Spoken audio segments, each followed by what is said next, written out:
parler techniquement pour le match de demain? Hassan Sana, first, je voudrais souhaiter le bienvenue au coach Zoran en Tanzanie. Un si beau pays, un peuple extrêmement gentil, et je le souhaite qu'il soit heureux ici et qu'il reste le plus longtemps possible. Anamkaribisha kocha Zlatan Tanzania na kumtakia kila laheri na kumtakia akae pia kwa muda mrefu, sababu mashabiki wa Tanzania they are very fantastic kwenye mpira. Pour ce qui est de match de demain, je suis vraiment très heureux et je me sens privilégié de pouvoir vivre. Kuhusu mechi ya kesho, ana furaha kubwa kwa kuwa kocha ambaye atacheza mara ya 6 kama akosee dabi. Ni moja pia anaojivunia kwa katika makocha wa Afrika ambaye amecheza dabi nyingi Tanzania, ambao ni dabi kubwa ya Afrika pia, dabi ya Tanzania.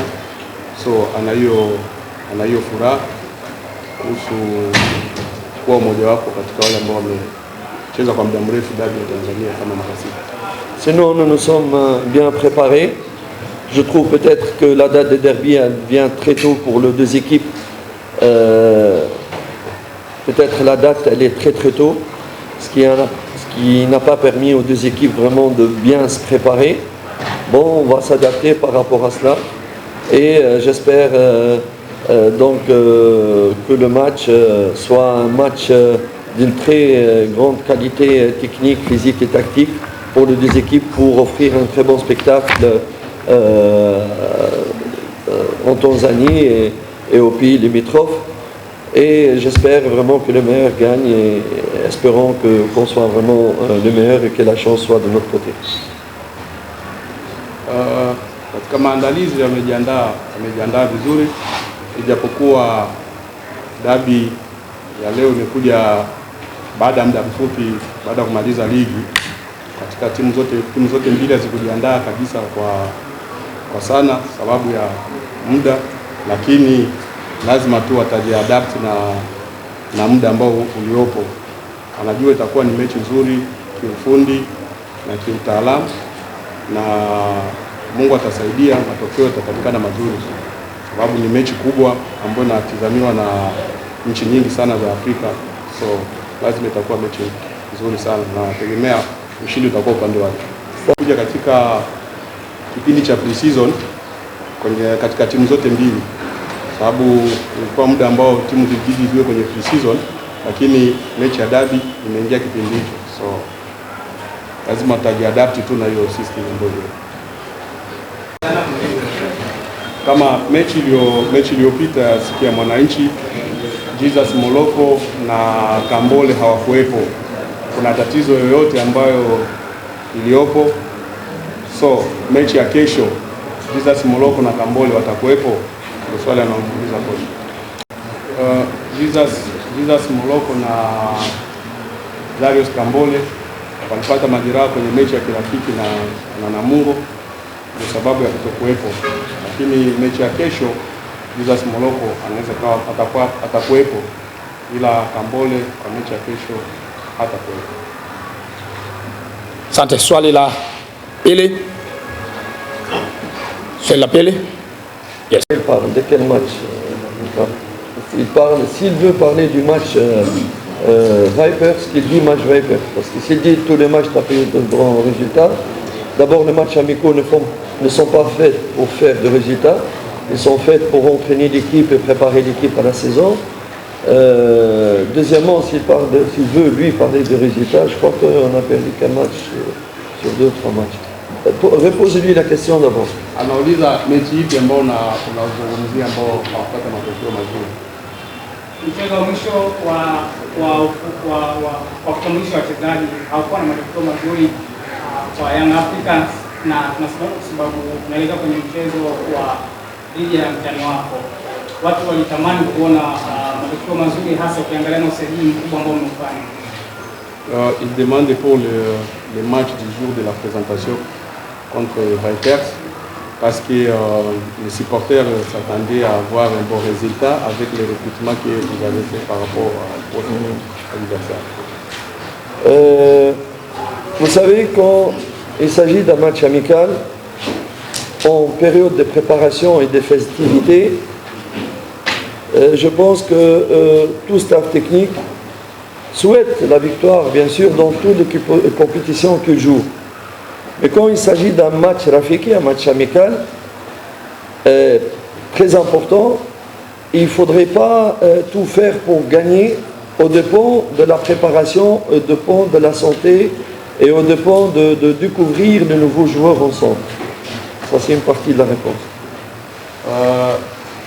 Katika benchi la ufundi, kila mechi la ufundi huwa linataka lipate matokeo kwenye kila mechi, lakini mechi ya kirafiki inakuwa ni mechi ambayo unatumia kwa muda kuangalia wachezaji wako, kuangalia namna ambao mmejiandaa na kuangalia namna wale ambao ni wageni wameingiaje pamoja, kupata muunganiko pamoja na wenzie. That's why mechi ya kirafiki matokeo yake sio tu lazima ushinde, lakini inakusaidia kujua watu kuna mapungufu na namna kufanya. Pour répondre à ces questions et avec les joueurs de l'équipe nationale, on ne peut pas leur donner 10 jours de repos. Ce n'est pas possible. Kwa muda ambao walioanza season ilitegemea na muda ambao ligi iliisha. Muda ulikuwa mfupi. So na kama muda ulikuwa mfupi, haukuwa na jinsi wawapatie wachezaji zaidi ya siku 20. Isitoshe pia kutokuwapatia wachezaji muda wa kupumzika nao pia haikuwa vizuri, sababu wametumia takriban miezi 10, wametumia nguvu ya ziada ili kumaliza msimu, so ilibidi wapewe muda wa kupumzika. Sasa kutokana na ratiba ya ligi nayo pia kuanza, hakukuwa na jinsi ya kufanya, so lazima ingekuwa tu hivyo. Asante sana. Swali la Vos joueurs, c'est pour le faire jouer. Ça c'est certain. Vas-y. Kama walileta wachezaji wapya ni ili wawatumie ili wacheze. Muda wa kuanza ligi umeanza mapema, so kama majukumu yao benchi la ufundi ni kuangalia wakina nani ambao wako tayari kwa kuwatumia, lakini wote walikuja ili wawatumie. C'est aussi tu peux pas intégrer tous les joueurs nouveaux parce qu'ils sont nombreux avec différents états de préparation. C'est-à-dire il y a des joueurs qui sont prêts, de nouveau, il y a des joueurs qui sont venus vraiment en retard, et aussi il faut tenir compte du point de la cohésion de l'équipe. C'est deux paramètres sur lesquels on doit choisir l'équipe que va commencer dès demain. Mais l'essentiel, c'est que je suis très heureux de... Wachezaji wapya ambao waliokuja kwa kupata muunganiko ya pamoja na wengine inahitaji muda, lakini kuna baadhi yao ambao tayari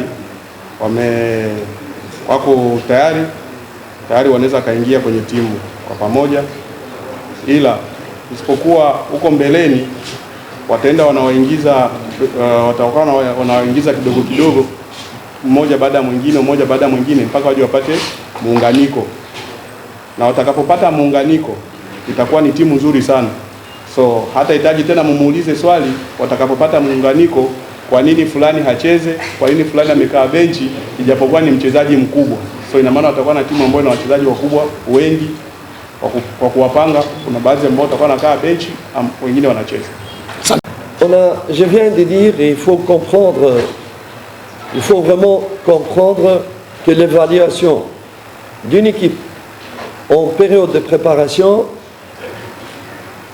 le premier critère n'est pas le résultat, mais les performances de joueurs. Je vous donne un exemple. Cette équipe des Vipers, qui est une bonne équipe, elle a commencé les préparations 1 mois avant nous, alors que nous, on n'avait que 12 jours de préparation. Donc sur le plan physique, le plan de l'état mental, l'état tactique et physique, la balance n'est pas la même.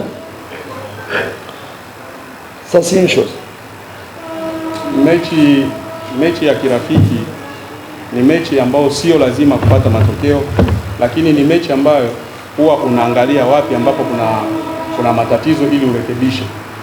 Kwa mfano kama mechi ya Vipers ni mechi ambayo wamejifunza kutokana na matokeo yale, lakini pia Vipers walikuwa na muda ambao waliotumia kwa pre-season karibia mwezi mzima kabla ya Yanga kuanza pre-season. So lazima matokeo hayangekuwa ya design moja, but iliwasaidia kujua namna gani ya kuendelea kuandaa wachezaji na kuwatengeneza ili msimu unaokuja wafanye vizuri. Asante. Swali la mwisho kabla anauliza nani alikuwa bingwa mwaka uliopita? Qui a gagné la coupe? Qui a gagné la coupe? Nani alishinda kombe? Tafadhali. Bingwa alikuwa na Coupe. Non la Kenny, non la Kenny. I give it the question. Qui a gagné la coupe? Nani alishinda leo Alexander? alishinda Young Africans, lakini tunazungumza Yanga ou Coastal Union or Young Africans. Safi. Qui a gagné la Super Coupe? Simba or Yanga? Super Coupe last season. Ngao ya jamii. Ngao ya jamii, Young Africans. La coupe. Nashinda lakini nimeruhusu mabao. Nazungumzia kwenye eneo la Salamu alaikum.